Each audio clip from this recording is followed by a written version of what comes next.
pièges de l'entrepreneur. Dans un film, on a entendu « pas de bras, pas de chocolat ». Okay. Pour moi, pas d'entrepreneuriat s'il n'y a pas de vision. J'ai démarré mon activité d'indépendante en 1996. Ça date, hein? Et donc, en 1996, j'étais graphiste, j'étais employée. J'étais employée mi-temps. J'avais choisi de faire une... est-ce que j'avais déjà choisi à ce moment-là? Je ne sais plus trop bien, en fait. Non, je n'avais pas encore choisi. Non, je n'avais pas encore choisi. Et donc, où j'avais choisi, je ne sais plus, peu importe. En fait, j'étais maman de 3 enfants. Je venais d'avoir les jumeaux, dont Magali. Hein, donc, vous voyez que ça date. Hein, parce que... OK. Et donc, j'étais en 27 ans. Ouais. Et donc, j'étais en activité complémentaire ou encore principale, je ne sais pas, orthographiste. Et je pleurais tous les jours quand j'allais travailler. Et un jour, je me suis levée d'une sieste. Et j'ai dit à mon ex-mari, je vais être indépendante. Je vais monter ma boîte. Il m'a regardée, il m'a dit, qu'est-ce que tu vas faire? J'ai dit, je ne sais pas.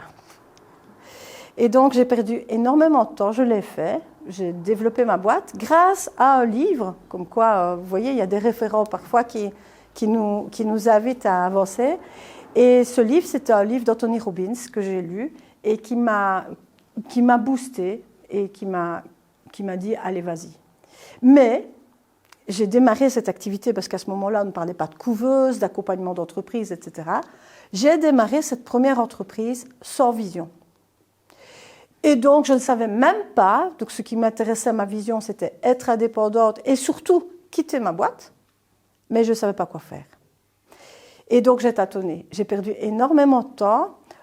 C'est mon beau-père, Dieu ait son âme, comme on dit, qui m'a donné l'idée, en fait, de qu'est-ce que j'allais faire, parce qu'il m'a dit, ça ne marchera jamais. Tout ce qui marche à l'heure actuelle, c'est l'informatique. Il faut donner des formations informatiques. Et donc, je me suis dit, bah, tiens, puisque ça ne marchera jamais, ce n'est pas quelque chose qu'il me faut me dire, je vais l'essayer. Et donc, j'étais voir comment ça se faisait ailleurs, je me suis dit, je ne vais pas faire comme ça. Et j'ai commencé ma boîte de formation informatique, d'abord toute seule, et puis finalement, j'ai engagé une équipe et ça a grandi. Mais à ce moment-là, je n'avais pas de vision, et j'ai perdu énormément de temps, j'ai tâtonné, j'ai fait des grands tournants, j'ai fait des mauvais choix. En fait, quand vous n'avez pas de vision, vous n'avez pas de structure dans votre construction d'entreprise. Donc, l'idéal, c'est d'avoir une vision et puis après de la décortiquer en marche et de vous dire, bah voilà, sur un an, 12 marches, je vais faire telle et telle chose sur chaque mois. Pourquoi ? Parce que quand vous vous retrouvez, par exemple, à faire une conférence au mois de janvier sur tel atelier ou telle thématique, vous pouvez déjà parler aux personnes qui sont là, parce que ça prend énormément d'énergie d'avoir des gens qui vous écoutent dans une conférence, etc. Vous savez ce que c'est, vous savez ce que ça veut dire, hein, vous l'avez testé dernièrement. Mais quand les gens sont là, vous faites déjà un premier contact avec eux et il vous faut confiance.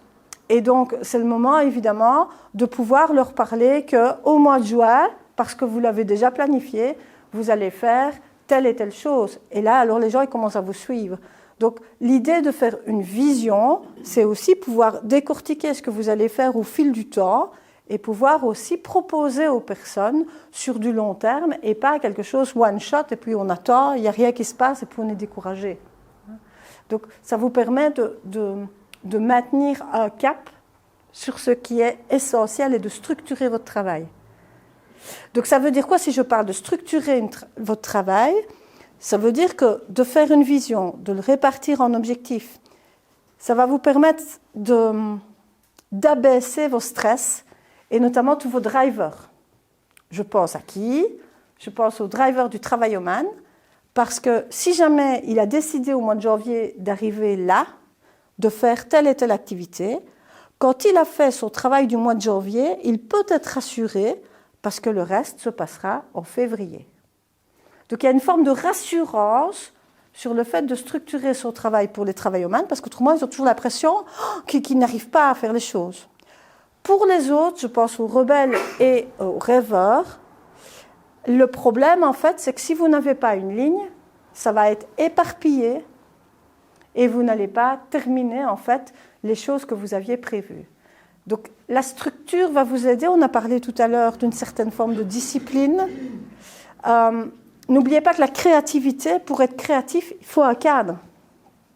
Il faut un minimum de cadre. Alors ce cadre, il va bouger, vous allez pouvoir le bouger au fil du temps. On ne travaille pas avec le même cadre au début qu'à la fin. Mais il vous faut un cadre pour être créatif. Au départ, il faut quelque chose. Et à l'intérieur, là, vous bougez et vous faites tout ce que vous voulez. Sinon, ce n'est pas sécurisant. La vision, c'est l'objectif final, c'est quoi? La vision, c'est une forme d'idéal. Donc, la vision, ne la limitez pas. La vision, et moi je la pose souvent comme ça quand j'accompagne des entrepreneurs, c'est comment vous vous voyez dans 3 ans, idéalement, c'est quoi en fait votre idéal de vie dans 3 ans sur les 4 pieds. Ça c'est hyper important. Pourquoi sur les 4 pieds? Parce que vous allez avoir beaucoup de structures qui accompagnent les chefs d'entreprise. Et en fait, les structures qui accompagnent les chefs d'entreprise, qui s'appellent des couveuses, le problème, c'est qu'elles font des visions sur uniquement l'activité professionnelle. Donc, qu'est-ce que je veux devenir professionnellement dans 3 ans? Vous allez me dire, c'est plus facile à y répondre peut-être, mais le problème, c'est qu'1 an après, vous avez ces gens-là au coaching qui viennent vous dire « Ah ben tiens, je ne m'en sors pas parce que j'ai un déséquilibre complet entre vie privée et vie professionnelle. » Problème fréquent, évidemment.